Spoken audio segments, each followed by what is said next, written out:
अपने मुद्दे उठाए वो। अब वो किसी पार्टी के मुद्दे नहीं उठाएंगे, कोई हवाई मुद्दे नहीं उठाएंगे और कहेंगे कि पेंशनर्स के सम्मान में या बुजुर्गों के सम्मान में हम आए हैं मैदान में। तो आज आपको लिखना है बुजुर्गों के सम्मान में हम आए हैं मैदान में। क्या लिखे?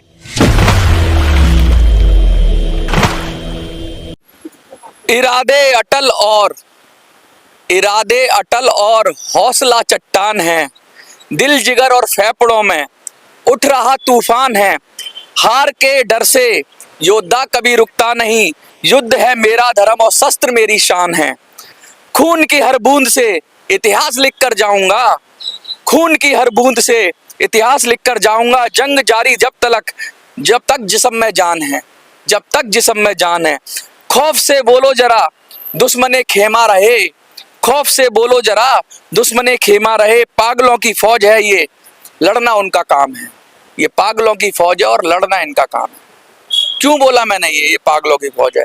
हम जो EPS 95 वाले लोग हैं ना, अब हमने ठान लिया है कि अब हम लड़ेंगे और जीतेंगे। अब हमें डर नहीं है कि सामने क्या पहाड़ आएगा, क्या चट्टान आएगी, क्या अवरोध आएगा, क्या दिक्कतें आएंगी। हमारा हौसला, कहते हैं ना, हौसला, इरादे अटल है हमारे और हौसला हमारा बुलंद है, चट्टान की तरह है और हमारे दिलों में तूफान है। पूरी कविता का सार है ये जो मैंने कविता लिखी है, पूरी कविता का सार है कि अब हमारे दृढ़ निश्चय को कोई डिगा नहीं सकता। और उस दृढ़ निश्चय का ही प्रतिफल है कि हमें अपने प्रोग्राम के लिए पुलिस की परमिशन हमने लगा दी है, हमने पुलिस परमिशन ले ली है, हमने पुलिस को इन्फॉर्म कर दिया है, इंटीमेशन दे दिया है, हमने हॉल बुक करा दिया है। और मैं आज आपको सूचना दे रहा हूं कि लड़ेंगे, जीतेंगे। जो हमने संकल्प लिया था, जो हमने वादा किया था, वो हम पूरा करेंगे। और उस पूरा करने के लिए हमें आपको दिल्ली चलो का जो मंत्र दिया था, जो नारा दिया था, अब उसकी एक दिन का जो चैलेंज दिया था, उसकी कार्यवहन की बारी है अब। और आपको दिल्ली आना है और किस तारीख को आना है, वीडियो के अंदर मैं ये बताऊंगा, तारीख बताऊंगा। तारीख बताने के साथ साथ मैं जगह भी बताऊंगा किस जगह पे आना है। और मैं ये भी बताऊंगा कि आपको आकर क्या क्या करना है, क्या क्या उद्देश्य है हमारी इस मीटिंग का। और EPS 95 की पेंशन में बढ़ोतरी के लिए हमारा संघर्ष कहाँ तक पहुंचा, बहुत सारी बातें होंगी आज। इसलिए वीडियो में पूरा बना रहिए, लास्ट तक बने रहिए और देखते रहिए। जो भी आप चैनल पर देख रहे हैं, चाहे वो ए वॉइस फॉर यू हो, मिनी संसद हो, दबंग दिल्ली हो, जाग 85 हो, कोई अन्य चैनल हो, कहीं से भी आपको मिलती है वीडियो तो लगातार देखिए और देखकर कमेंट जरूर करिए, क्योंकि आपके कमेंट होने से ही हमें शक्ति, ऊर्जा और साहस मिलता है कि हम इसे आगे बढ़ा सकें। चलिए अब शुरू करते हैं। सबसे पहली बात तो मैंने जो कहा था कि हमें वो इंतजार की घड़ी खत्म हो गई। मैंने कहा ना मैं अनाउंस कर दूंगा तारीख और जगह का अनाउंस मैं आज करूंगा। तारीख जानने से पहले जान लीजिए कि मीटिंग रखने की कारण क्या था। मीटिंग रखने का कारण ये था कि हमें मीटिंग रखने के बाद अपनी शक्ति का आंकलन करना है। हमें अपनी शक्ति का आकलन करना है कि हमारी शक्ति कितनी है और हमें किस अनुसार अपनी रणनीति बनानी है और कैसे हमें सबके साथ चलना है। तो इस मीटिंग का परम उद्देश्य है कि जो भी देश से लोग आएंगे उन सबके साथ हम एक समन्वय समिति बनाएंगे। हम उनके साथ एक कोऑर्डिनेशन कमेटी बनाएंगे और उस कोऑर्डिनेशन कमेटी के अंदर वो लोग नेतृत्व करेंगे जो लोग दिल्ली आएंगे।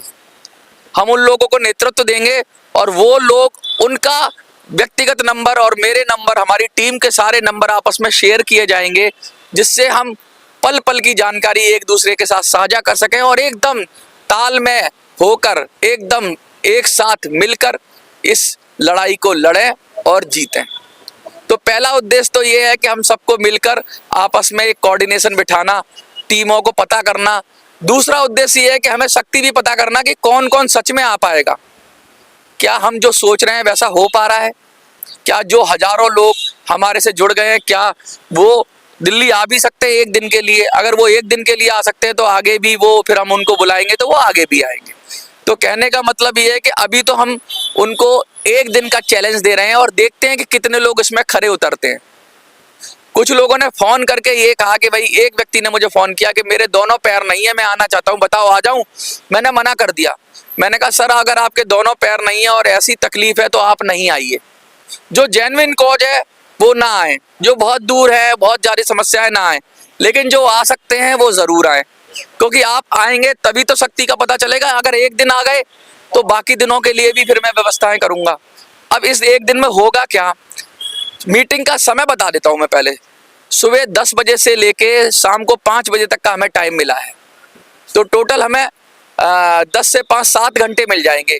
7 घंटे में जो शुरू के 2 घंटे होंगे सुबह के 10 से 12, वो आप जो भी बाहर से लोग आएंगे उनसे मैं व्यक्तिगत मिलूंगा, उनके साथ वार्तालाप होगा, उनसे अनौपचारिक बातचीत होगी।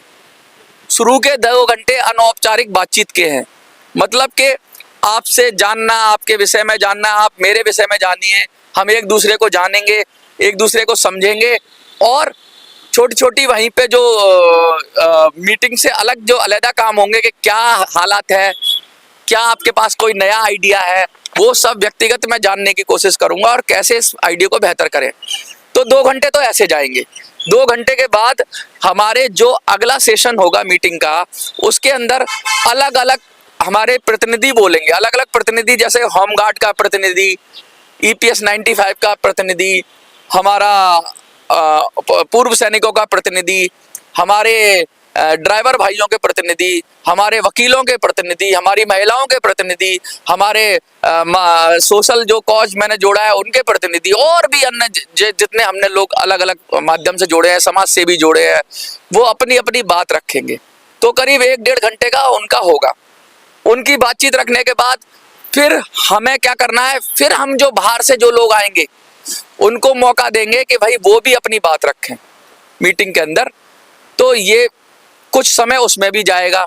जब उनकी बात रख लेंगे, जैसे बाहर बाहर से टीमें आएंगी, कोई हरियाणा से आएगी टीम, कोई हमारी कलकत्ता से आएगी, कोई बीन से आएगी, कोई लातूर से आएगी, कोई बुल्ढाना से आएगी, कोई हमारी तेलंगाना से आएगी, कोई केरल से आएगी, कोई कर्नाटक से आएगी, कोई गुजरात से आएगी, अहमदाबाद से भी मेरे पास कॉल आई है। सब जगह से लोग कह रहे हैं आने के लिए, वो चाहे 1 आए, 2 आए, 3 आए, लेकिन आएंगे जरूर। जो लोग आएंगे उनको अवसर दिया जाएगा अपनी बात रखने का। उसके बाद हम वहां कुछ प्रस्ताव पारित करेंगे। हम ये बताएंगे कि हमने अब तक क्या हमने इकट्ठा किया है, और सर्वसम्मति से कुछ निर्णय लेंगे। निर्णय क्या लेंगे, हम कोशिश करेंगे कि 1-2 लोकसभाओं का, कम से कम 1 लोकसभा का, हमारी 2 लोकसभाएं तैयार है, मैं बता दूं आपको। एक तो नई दिल्ली लोकसभा और एक पूर्वी दिल्ली लोकसभा, जिसमें हमारे पास सब कुछ तैयार है, हमें बस यहाँ पर सेनापति ढूंढना है। तो हम कोशिश करेंगे कि ये सेनापति कोई मिले तो ना मिले, अगर नहीं मिलता है तो कम से कम उनके लिए आगे की क्या प्लानिंग है वो हम तय कर लें।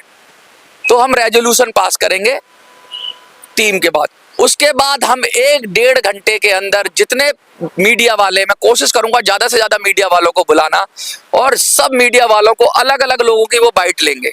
ऐसा नहीं होगा कि मैं ही बोलूंगा, आप सब खुल के अलग अलग चैनल्स पे अपनी बात रखोगे और सारे चैनल्स लग जाएंगे। एक तो प्रेस कॉन्फ्रेंस होगी, बाकी सब लोग अलग अलग तरीके से अपना अपना, मैं सारे चैनल्स को कहूंगा कि भैया अलग अलग लोगों से अलग अलग तरह की बातें लो और उन सबको जितना प्रचारित प्रसारित हो सके वो करो। इसके साथ साथ मैं बता दूं, इस पूरी मीटिंग का लाइव टेलीकास्ट भी होगा। तो आप कुछ चैनलों पर जो लगातार लाइव इसे देखेंगे उस पर आप लगातार देख सकेंगे। जो लोग नहीं आ पाए वो लगातार देखें और वो शेयर करें इसको, मीटिंग को। अब ये कितनी संख्या है ये आप लोगों के ऊपर है कि भैया कितनी संख्या आप भर दोगे। अच्छा, तारीख बता देता हूं मैं। 5 तारीख है। कौन सी तारीख है? 5 यानी 5 उंगलियां, और ये जब 5 उंगलियां बन जाती हैं तो ये मुट्ठी हो जाती है, और मुट्ठी जब पड़ती है ना सरकार के मुंह पे, तो सरकार के मुंह पे ये जो मुट्ठी बना के आपको मारनी है, तो सरकार को नानी याद आ जाए और आपके सांसद अब लोकसभा में जाएं और आपका काम करें। मतलब कि अपने मुद्दे उठाएं वो। अब वो किसी पार्टी के मुद्दे नहीं उठाएंगे, कोई हवाई मुद्दे नहीं उठाएंगे, और कहेंगे कि पेंशनर्स के सम्मान में या बुजुर्गों के सम्मान में हम आए हैं मैदान में। तो आज आपको लिखना है, बुजुर्गों के सम्मान में हम आए हैं मैदान में। क्या लिखेंगे? क्या लिखेंगे आज आप उसमें? बुजुर्गों के सम्मान में हम आए हैं मैदान में। और जो मेरा नंबर है उस नंबर पे, जो नंबर मैं बताता हूं आपको, उस नंबर पे व्हाट्सएप कर दीजिए 8375009595। अब मैं बताता हूं कि मीटिंग 5 तारीख को है, 5 अप्रैल को है, दिन शुक्रवार है। मीटिंग आपको 10 से 5 तक है। सुबह 10 बजे से शुरू होगी और शाम को 5 बजे तक की हमें परमिशन के लिए है।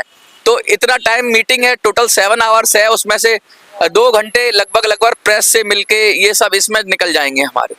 पूरी तरीके से मीटिंग के लिए कमर कस लिए सारी टीमें दिल्ली की तैयार है, आपके स्वागत के लिए हम तैयार हैं। आपको आना है। अब आना कहाँ है ये भी तो पूछ लो जनाब। चलिए मैं बता देता हूँ, एड्रेस भी देता हूँ। एड्रेस लिख लीजिए और मैं इसमें डिस्प्ले भी कर दूंगा वीडियोस के अंदर। एड्रेस है Gandhi peace foundation, DDU Marg ITO। Gandhi peace foundation, DDU Marg ITO। Hindi में बता दूं, गांधी शांति प्रतिष्ठान, गांधी शांति प्रतिष्ठान, दीनदयाल उपाध्याय मार्ग, नियर ITO। ITO यानी इनकम टैक्स ऑफिसर। दिल्ली का दिल है ITO, सब लोगों को ज्यादातर पता है ITO कहाँ है। जो नई दिल्ली रेलवे स्टेशन या पुरानी दिल्ली रेलवे स्टेशन पे उतरेंगे उनके लिए 1-2 किलोमीटर का बस डिस्टेंस पर ही है ये प्रोग्राम। वैसे तो पैदल आया जा सकता है, लेकिन अगर ऑटो से भी आएंगे तो 20-25-50 रुपए में आप आराम से ई-रिक्शे से आराम से आ सकते हैं। जितनी दूर आपका जंतर मंतर है नई दिल्ली से, उतनी ही दूर समझ लीजिए ITO है नई दिल्ली रेलवे स्टेशन से। ये वही जगह है जिसके पास में आम आदमी पार्टी का ऑफिस है, इसके पास में कांग्रेस का भी ऑफिस है, इसके पास में रॉयस एवेन्यू कोर्ट भी है। तो गांधी पीस प्रतिष्ठान, DDU मार्ग, दीनदयाल उपाध्याय मार्ग ITO, ये एड्रेस है। और ये ITO यानी कि सेंट्रल दिल्ली के अंदर ही है और नई दिल्ली रेलवे स्टेशन और पुरानी दिल्ली रेलवे स्टेशन से थोड़ी ही दूरी पर है। तो आपको कोई दिक्कत नहीं होगी।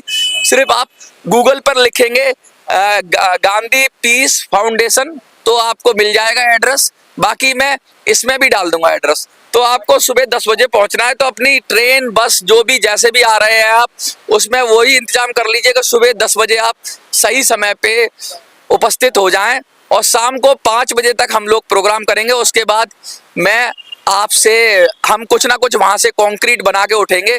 तो देखिए, जो लोग हम पर सवाल उठा रहे थे कि कुछ नहीं करेंगे, अब वो समय आ गया है कि दिल्ली में आपको आना है। और मेरी हाथ जोड़कर विनती है, प्लीज अगर नहीं आ सकते हो आप तो उन लोगों को भेजिए जो लोग आ सकते हैं और उनकी मदद करिए, उनको आने जाने की मदद करिए। और जो मदद आप भेज सकते हैं, जो कर सकते हैं वो करिए अपने अपने माध्यमों से, क्योंकि हमें बड़ी मदद की आवश्यकता है लड़ने के लिए।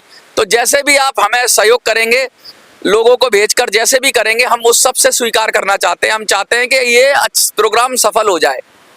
मैंने बहुत बड़े बड़े चैनल्स को भी कोशिश की है कि आएँ और आपकी जो बात है वो बड़े मीडिया पे भी चली जाए, और बाकी सोशल मीडिया का पूरी तरीके से मैंने कोशिश की है सब चैनलों को बुलाऊं। और मैं इस वीडियो के माध्यम से भी आमंत्रण कर दे रहा हूं कि जो लोग इस वीडियो को देख रहे हैं, अगर वो किसी तरह का यूट्यूब चैनल चलाते हैं या कुछ करते हैं, तो प्लीज़ आप 5 तारीख को बुजुर्गों के सम्मान में ज़रूर आइए और पेंशनर की बात करने के लिए, पूर्व सैनिकों की बात करने के लिए, ड्राइवरों की बात करने के लिए, इन सब की बात करने के लिए आप आइए। महिलाओं की बात करने के लिए, समाज सेवियों की बात सुनने के लिए आप आइए और उनका इंटरव्यू कीजिए और हमारा सहयोग करिए।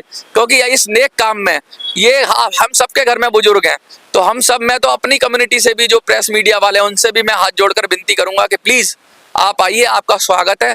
यथासंभव आपका जो भी होगा मान सम्मान किया जाएगा। और हम ये कहना चाहते हैं कि अब इसको पूरी तरीके से हमें फैला देना है, अब हम रुकने वाले नहीं हैं। हो गई है पीर पर्वत पिघलनी चाहिए, इस हिमालय से कोई गंगा निकलनी चाहिए। सिर्फ हंगामा खड़ा करना मेरा मकसद नहीं, मेरी कोशिश है कि ये सूरत बदलनी चाहिए।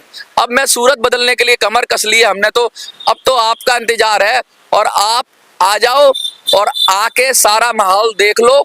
आपको जमता है तो जाके जमा देना, और फिर जब लौट के आएंगे दूसरी बार में जब मैं बुलाऊंगा तो दिल्ली में छा जाएंगे। और जब तक हम इतने शक्तिशाली हो जाएंगे कि हम लड़ेंगे और जीतेंगे, और अब की बार संसद में EPS 95 की आवाज ऐसे उठेगी कि वो दबेगी नहीं, वो EPS 95 की बढ़ोतरी लेकर ही उठेगी। देखते रहिए मिनी संसद।